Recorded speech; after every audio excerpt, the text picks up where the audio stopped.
So you might be wondering why I was playing the flute for you today, and that's because today I'm actually going to attempt to try to construct one of these from scratch using only hand tools.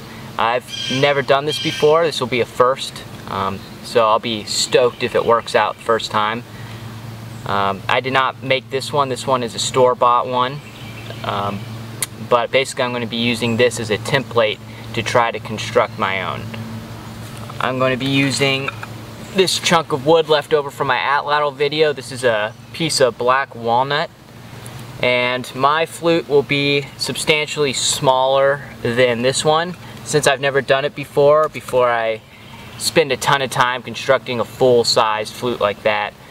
I'm going to try it on a little bit of a smaller scale and see if I can kind of get down the basic principles on a smaller scale, and if this one works out, I'm sure I'll end up, making bigger ones and more fancy ones in the future. But for now, I'm just going to start out pretty simple and try to construct one, a medium to smaller size one out of black walnut wood. So, yeah, kind of like in the atlatl video, I'm just going to kind of get to it and just film each thing that I'm doing, and you will be able to just basically see what I'm doing as I do it. Here's a quick overview of the tools I'm going to be using to construct my Native American style flute. So over here on the right I have a set of wood files. I have a saw, sandpaper, I have an antique drill, hand drill. I have a Native American style flute that I bought from the store that I'm going to be using kind of as a reference to help guide me in making my own. I have my machete, a knife, my wood rasp, set of chisels, hammer for the chisels, wood glue, and to finish it off I have some oil to preserve it in the end. So there it is. That's all the tools for the Native American style flute.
Alright, so I got them hollowed out and smoothed out on the inside, and now I just need to try to get these to fit together securely.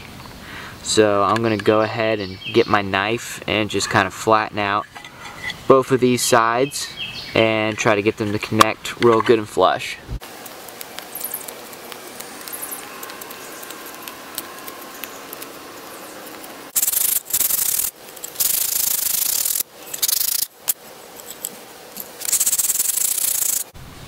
Alright, so now I'm actually going to get going on my sound holes, and that's these two holes up here.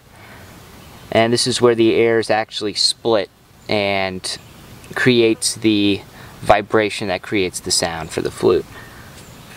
And so I picked my top piece of my flute and I marked off with a little divot with my knife where I need to make my sound holes, and they're on either side of this little bridge that we made inside of the flute.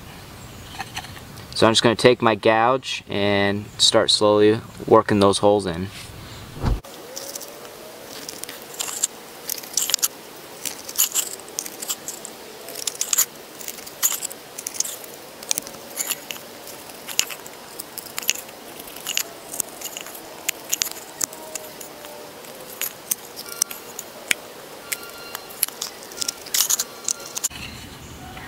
Okay, so I got these pretty well opened up now, and now I'm just going to take my knife and I'm going to flatten out this area where these holes are, because I'm going to have to put my sound block right there, and so it needs to be a flat surface, kind of like on this one.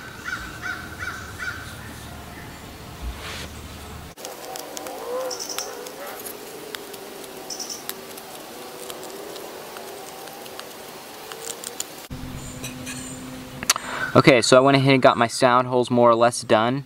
Once I poked through with my gouge, I went ahead and I took this little wood file and I opened them up and shaped them how I want them to be. And then I went ahead and I angled each one of these holes coming in towards the bridge. And so what that's going to allow is when I have my sound bridge on top right here, it'll create a small channel. That will make more sense once I do it. But the air is going to be traveling up out of this hole over the channel, and then it's going to be split right here.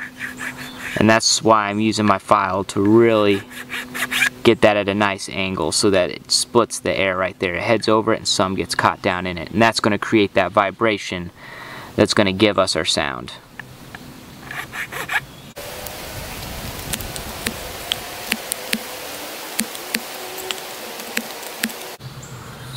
Alright, so this is where I'm at on my flute so far. Got a little antsy last night and I decided to go ahead and glue it together. I was just thinking about it and I was like, it takes a while to dry and stuff, so I'm just going to go ahead and do it tonight and let it sit overnight. And I didn't film any of it, but all I did was just use some standard wood glue. I went around all the edges, and I just put them together, and I used a bunch of rubber bands really tightly to hold it all together overnight and let it dry, and it came out pretty nice. So now I need to put on my sound chimney and put my holes in. But something I was also thinking about last night is, I mean, I could make a flute this short, but I was thinking, I was like, I kind of want it a little bit longer. So I was thinking about ways I could potentially do that, and I decided that it might be a good idea to use some like beautiful red cedar wood and put an inlay here at the end. So I'm thinking about basically just extending this another 1.5 inches with red cedar wood and gluing that on the end right there. And it's going to be kind of a tedious little project within of itself. But putting that on the end and then capping that off with more black walnut to tie it all in. So I feel like if it's just black walnut and then randomly some cedar here on the end, that looks kind of random. But if it's black walnut, cedar, and then a cap of black walnut on the end, that will kind of tie it in better to the whole overall flute. Now I was thinking about doing my sound chimney using red cedar for that too, to tie in the red cedar here at the end cap. So it'll be, I think it could actually really add to the aesthetic appeal of this flute when it's all said and done.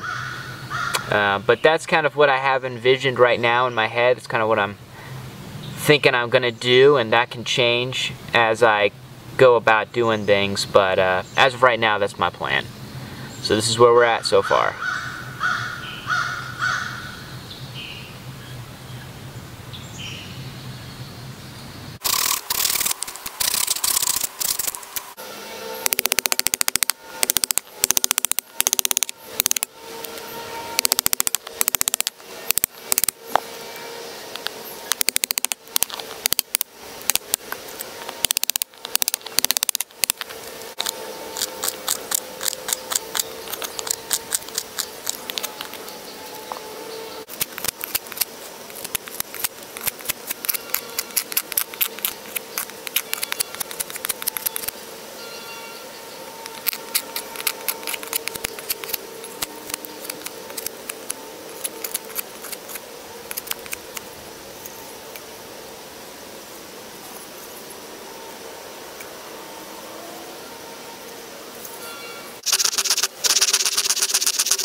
Alright, so now I'm going to go ahead and I'm going to glue my end cap pieces together, and then I'm going to go ahead and attach those and glue them to the end of my flute here.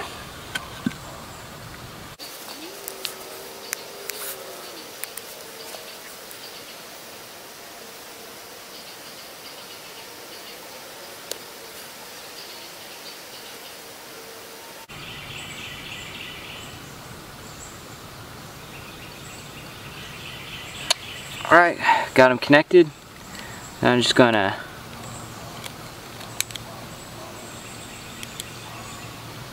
put this rubber band around it to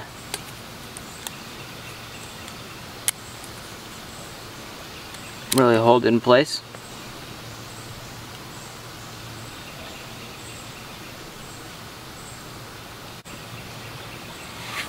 And now I'm going to see about adding it to the end of the flute here.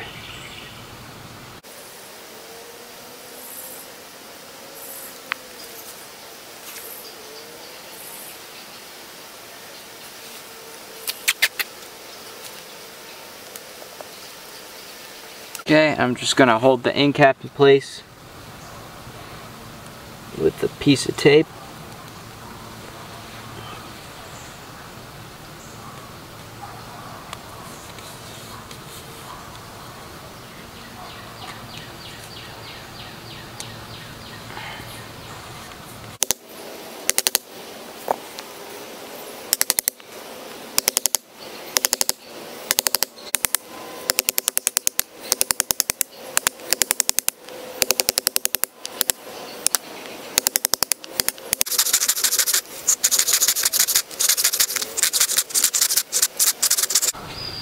Alright, so I got my black walnut end cap done, and just gonna go on right here at the very end and just tie the whole flute in together. So I'm gonna go ahead and glue that on there. Alright, so I got glue on everything, and now I'm just going to go ahead and apply it.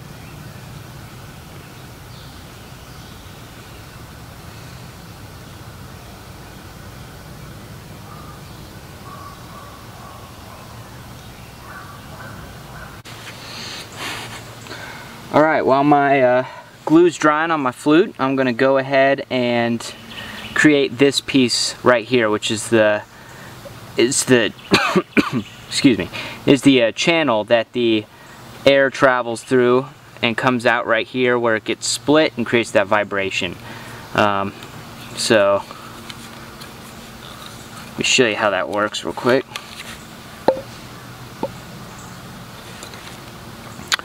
So the air, it's coming from this first chamber, the air fills up in there, comes out of this hole right here, and then it travels through this small channel.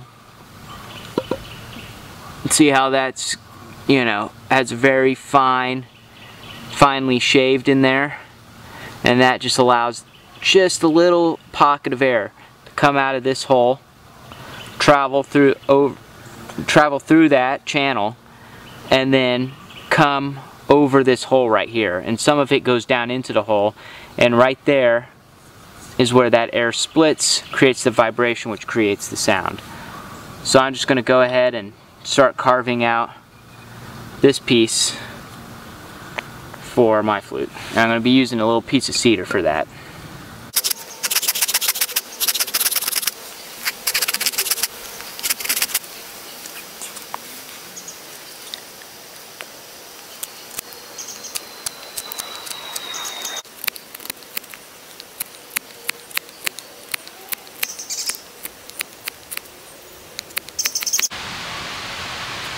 Alright, so now I'm actually working on the chimney portion, which is this little divot right here of the air channel.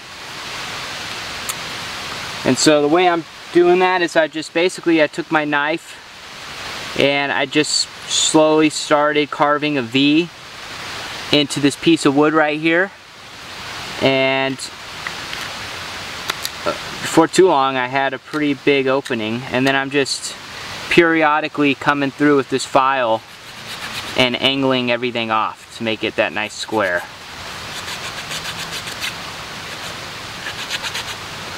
And that's really all it is, just kind of slow and tedious, but it's a simple process.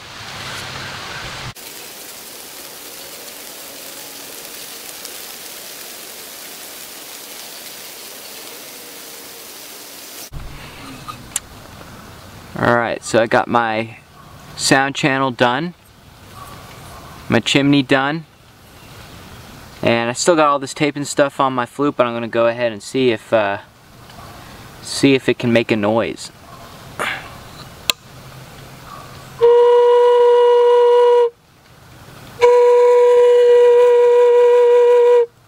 Alright, so I went ahead and let all the glue dry for these end caps down here. I let them dry overnight. And this morning I took the tape and stuff off, and it all held together really nice. And I couldn't really help myself. I just went ahead and started to rasp this end and sand it down to make it flush with the rest of the flute. And I didn't film any of that, but you can basically, it's pretty self-explanatory what I did there. But yeah, I still have a lot more sanding I need to do, and I want to get the entire, I want the entire flute to be really smooth and flush. So I'm going to get back to it.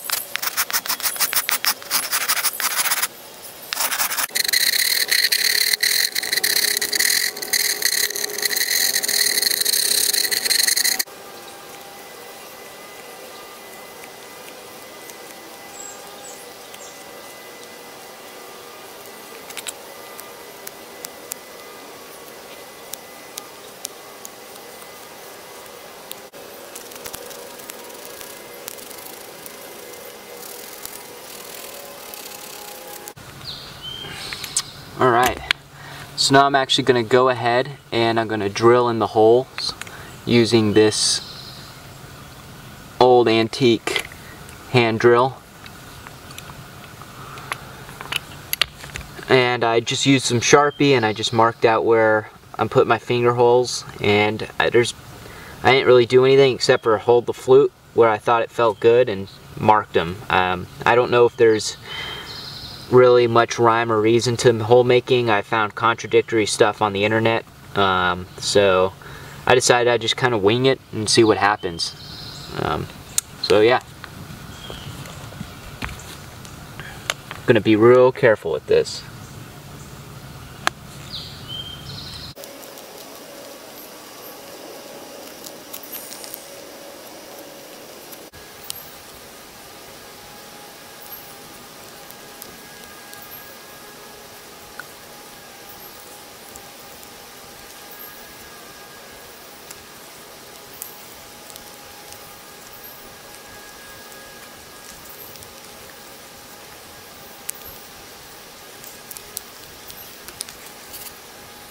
Alright, so now I'm going to begin the process of tuning my flute, and I'm just going to do it by ear, just do what sounds good. And I'm going to be using this little miniature rounded wood file to slowly open up these holes and get them the way I want them to sound.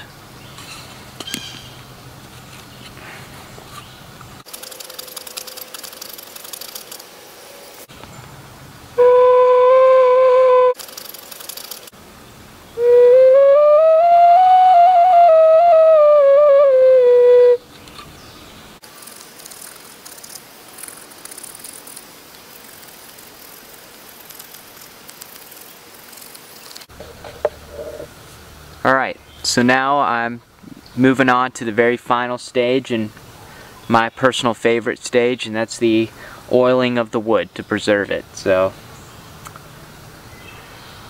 here we go.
have it, Native American style flute, completely from scratch, using only hand tools. It was a really fun project. And honestly, I can't wait to make the next one. So thanks for watching, and don't forget to like and subscribe. See you all in the next video.